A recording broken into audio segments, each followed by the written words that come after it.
Hello, welcome to the Musicians Weekly Volume 13. Now, this is one of my favorite numbers. 13, it was the fear of Arnold Schoenberg that better don't do anything on the 13th of a month and particularly avoid Friday the 13th. Recently we had. And more horrible things happen maybe today or tomorrow than on any Friday the 14th, as we look into the world and this look to absolutely crazy escalation with no sense. A president of the major power in the world ignoring his national intelligence director's statements, and this is the statement of all the secret services, that the thing he speaks about and his body, the total psychopath president, that they bring forward is the main threat, which doesn't exist. So the main threat, they are themselves. But we don't want to argue about that today. So the 13th volume. And today I have a very special theme, also a kind of threat. Yeah. So, but of course, not a threat for life, but a threat for the living essence of music. So we have always again, some people saying that only play what is written and this is enough for the music. Stravinsky would, to some degree, say that. And afterwards, many people repeated this thing and would say that only play the notes and everything that is written exactly, and then this is enough. You don't have to do anything to bring anything of your subjective means into the music. Yeah, so we have two opposing factions. We have these people who only speak about correctness, and many of the so-called authentic performance practice people are these, and many of the modernist interpreters are these. And then we have the other thing, many Russian musicians and many geniuses on stage saying, no, the total freedom of interpretation, the genius interpreter who can do with the text whatever he wants. So then come the people and say, everything is a question of balance. You have to find the right balance between your subjective interpretation and the objective means. Sounds very reasonable, but doesn't get to the essence of the problem. Because this balance can mean total mediocrity, nivellation of everything. So what kind of balance do we speak about? We know many people, musicians, who have some good intentions, some good thoughts, but then what they deliver is not beyond not very touching, not very interesting, not very original, normal. So, normal is an idea that comes from bad practice. We have the normality, for example, preferred by many British journalists, music critics, who speak about a middle of the road, golden middle path interpretation, particularly in orchestral music. And what they mean is that we have a quite perfect execution of a piece that is played as it sounds by itself, but in perfectionism. And this is the result of bad practice insofar as British orchestras don't have the money, they don't have the fundings, they don't have the time and so on. Everything belongs together to really rehearse on a piece of music and to totally recreate it anew and take out all the conditioning and build it in a state of real virgin quality. That means first time you experience this piece. And it's so important that all this is not covered with the mud of generations. So it has to be newborn. And this is one quality we really need. Of course, we need the knowledge of some traditions. But where do we need the knowledge of traditions? If you would say to a jazz musician that he only has to play the notes and then everything is perfect, he could only laugh about it. And if you tell it to a raga musician, you would also have him like, what do you say? What kind of total nonsense, of totally unartistic thinking? And because he has to be inventive, he has to create it just from the chaotic state of nothing, just let everything come in, and then reverberate, resonate with it. And so in music, the idea now for all these who are so-called reproductive artists, that means playing some music that has written down by somebody else, there we have another problem with tradition, because oral tradition was the guarantee that it stays alive. But written tradition is no guarantee at all that it stays alive, because we forgot how it is expressed, how it is coming from the human being. That's the difference. Written tradition, also we have a written tradition, the Book of Moses. We have written tradition, the Bible, and how incredibly many misinterpretations we have of this, of the Quran, of whatever. Everybody can make of it what he wants, kill people with this and all these things. So things just happening now, yeah. So Talmud and whatever, it's totally misused. And so we have to understand that oral tradition is the stream of consciousness of life going through generations. And Gurdjieff, he really brought a proof in when they found his father was an ashuk, a singer like the troubadours in Europe, in the Caucasus. And he told all these stories, singing them as it was the old tradition. And then Gurdjieff, with his comrades, they found old pergament rolls where the same story was written, and it was exactly the same words hundreds of years before that were the words his grandfather had sung. This was oral tradition. So it was not needed to write it down, but it had still the stream of original, authentic practice, which we have totally lost. But now we say, okay, we have the written thing, and this is the only thing you have to respect. You play what is written there. This doesn't work at all musically. It works more and more the closer we can come to our time. That means composers started to write down Bartók wrote, how many seconds shall take this passage, how many seconds shall this passage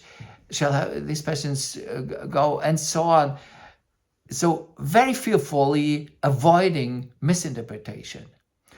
And then we have much more differentiated way of using dynamic, the use of dynamics in the orchestra, Gustav Mahler writing for different instruments at the same time, different dynamics that everything comes out.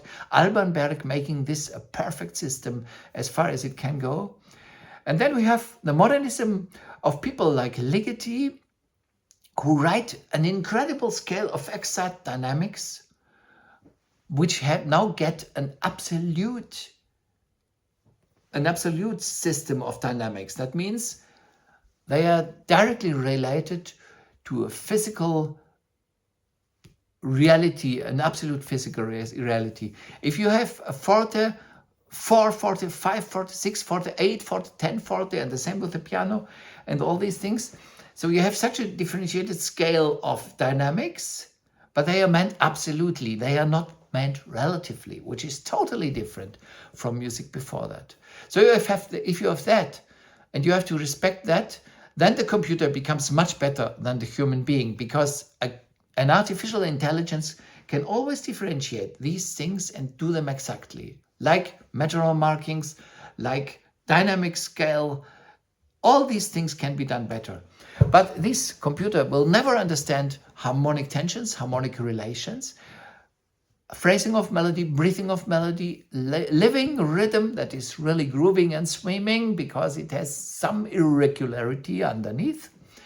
All these things are impossible to write down. Now, the more music becomes atonal, and the sense of atonal is meant in the widest way it can be meant. That means not interrelated for our conscious experience, conscious listening experience. So everything is just cut into mosaic-like pieces that are enough in themselves and they are combined. Like the thinking of Hans Zender, for example, who spoke about in his later years about the new kind of harmony he has discovered. Then we asked him, and he was less. Finally, he would say something about combination of overtones, which is a kind of spectral thinking, could be also tonal. But then he would, when he asked him, how about the horizontal progression of this thing? And he would say, no, every chord is now invented anew after the one that just you've just passed by. So there is no harmonic relation horizontally, only vertically. That's the thinking of modernists, insofar as they think atonally. Now, all these atonal things can be performed, can be realized much better by artificial intelligence. Because artificial intelligence has no feelings, has no feeling for tension, has no consciousness that brings things together that are far away from each other and relates them in an experienceable way. So it will just reproduce what you put into it. So if you give an exact scale of dynamics, it will reproduce it perfectly. If you give an exact scale of durations, it will reproduce perfectly. Everything that can be physically simply put in, it will give out. So that's perfect for artificial intelligence. And man can only try to function like a machine. So this is finally what comes out if you say, just play everything as exact as is possible. Now we have the people who speak about the opposite, that the genius interpreter who can just do whatever comes through his genius mind and feeling, and that the text is just something you take for whatever you like to do. And the more genial you are, the more phenomenal the outcome is. But of course, this leads to totally arbitrary results. Because, I know a very fantastic pianist from Yugoslavia, and he would play Beethoven Sonata with most beautiful sound, really fantastic. But then in an allegro, he would suddenly do some kind of adagio passage, which was never meant by Beethoven, nothing written like that. And he would do it, and it would be fabulous. It would be spellbinding, but it would totally break the continuity, the development of tension, everything, the architecture of the piece. So this is the genius interpreter in the purest sense. So we have some people like Yo-Yo Ma, for example. Sorry, not Yo-Yo Ma. I'm totally wrong. Misha Maisky, for example. He would be a fantastic interpreter in this sense. He does whatever he wants with the Bach suites. Let's just listen to whether you really think that this has something to do with the real essence of this music. He plays the notes, he plays phenomenally the cello. I don't know whether he still does, but until some time ago he did. And he's celebrated as a total genius of cello playing. Now, also as a total genius of musician, if you understand music in that way. Of course, everybody can just tell us whatever he wants, and we can believe whatever we think we like to believe, or whatever we believe because somebody is very prominent, somebody is very exposed, somebody seems to be very competent and whatever. Whether that's the real case is another question. But then if you come and say, okay, between these things, so you play just the notes, but then you do some interesting things. That's not the point. You have to come from the inside, but this is not so easy. So to get your real authentic access to the music is something completely different from the normal world of so-called classical music interpretation. Because, and this is now the final word for today, and of course, I hope you have questions about, I hope you discuss, and I hope you ask me also to go on in the direction of musical phenomenology, which gives a basics that can be then exploited in a way that you finally can unfold your subjective expressivity within a framework of objective principles. But that's the thing. You need some preconditions of how to learn it, how to understand it. So if I approach the music in the way it is now approached normally, that means somebody asks you to play a sonata for piano by Nikolai Medtner, let's say, you do not know it, but then you go on YouTube or whatever, Spotify, this shit, and you listen to as many people as possible playing this Medtner, and then you hope you get your own version. Or you just go to the piano and play it and try to find, this is the fingers find the music. Both things will not work to get an authentic approach to it. So you have to learn to go into the music before you realize it physically, and you imagine the music. And then if you are able to imagine how it builds itself together inside you, then there is a possibility that it becomes your own, and without this basic idea of interpretation. Because interpretation is always necessary where we have no orientation. So if we are not sure what it means, we have to interpret it. It is something that arose as soon as we had written books and so on. So we, in the time of Renaissance, people would look at the old Greek philosophy, and also in the medieval times, and they would reinterpret it now under Christian viewpoints. So they had to interpret Aristoteles or Platon or Heraclit and so on. Of course, it had to be interpreted because we had no connection anymore to it. But if you really understand it, you don't need interpretation. So interpretation is not a word at all for music that is not written down. You don't need interpretation because the truth is still there. But if you want to find out, you have to give it a rebirth from inside.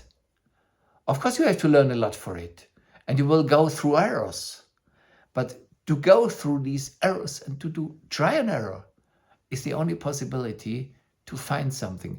And then I can just promise you, if you study it in a phenomenological way, where I can really help you, and I had the best teacher that was available in the time I had the possibility to study with him, with Sergiu Celibidache. And you don't have to agree with Celibidache because you don't know him and you don't know how it really happened. So you can also, of course, I can speak about that. But if you find this very free inner freedom of phenomenological approach, and you understand not rules, not a rules-based order for music, the word is now perverted, of course, in a political sense, but principles, and principles that are not like you have to play this passage like this like this, and this like this, and this article. No, if you have to understand that there are principles that are wider and more basic, but that help you understand and help to give your studying music an inner orientation. Then you have a chance. And now going back to just play the notes as they are written. If you do that with music by Beethoven, for example, it's totally out of balance because everybody plays fortissimo. So if you have a fortissimo on trumpets, on horns, on timpani, and you have the same on flute, on clarinet, on strings, it's out of balance totally. And of course, we have many examples of so-called musicians who did so-called authentic performance practice. Many things were saved by the engineers, by the post-production. But forget about balance and forget about many things. If you have a written staccato, how short is staccato? It can be totally different. And for example, if you have the whole scale from bass to treble, in the high register, staccato has, if you play together with the low register, the higher the register is, the shorter the longer the staccato has to be, because the shorter the sound comes out, because it doesn't unfold so many overtones, it doesn't resonate so long for our ears. So the lower it is situated, the longer it sounds. You can experience that very easily with pizzicato. A pizzicato on a double bass is very beautiful and sounds really fantastic, and it's used everywhere in jazz music, in folk music and classical music. It works perfectly. On the cello, it's still good. On the viola, it's acceptable. On the violin, low strings can work, high strings, ridiculous. And this is basically, this is enough to understand that a staccato on a high violin has to be longer in the string quartet than on the viola, and definitely shorter than in the cello. Otherwise, you have a very long cello tone, you have a not so long viola tone, and you have a beep, which is nothing on the violin, in the high register particularly. So all these things show us, and many, many more things I can talk about, that it doesn't work just to play the notes. I don't speak now about the really basic parameters of harmony, of melody, and also of rhythm. And classical music, if I take some people apart, I mean Spanish musicians, Catalan musicians are extremely rhythmical. I had phenomenal experience with them.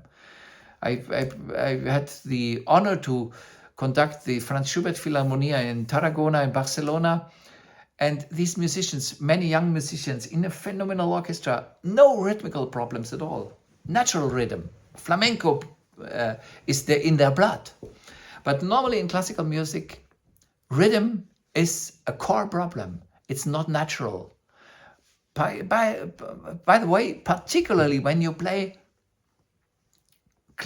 pre-classical music, where it's totally overdone rhythms like always these things like, which are totally wrong. Many other things I could explain that are wrong, but then these very unorganic rubatos that are very often used.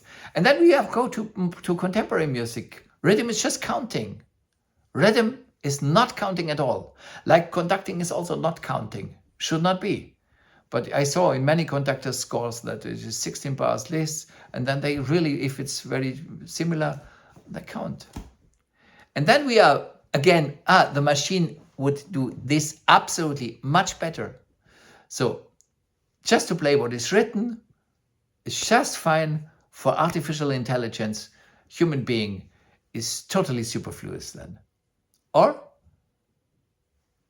then we could say for anthroposophs, this is the Luciferic aspect. Then we have the Ahrimanic aspect, which is just doing interpreters' genius, like black magic.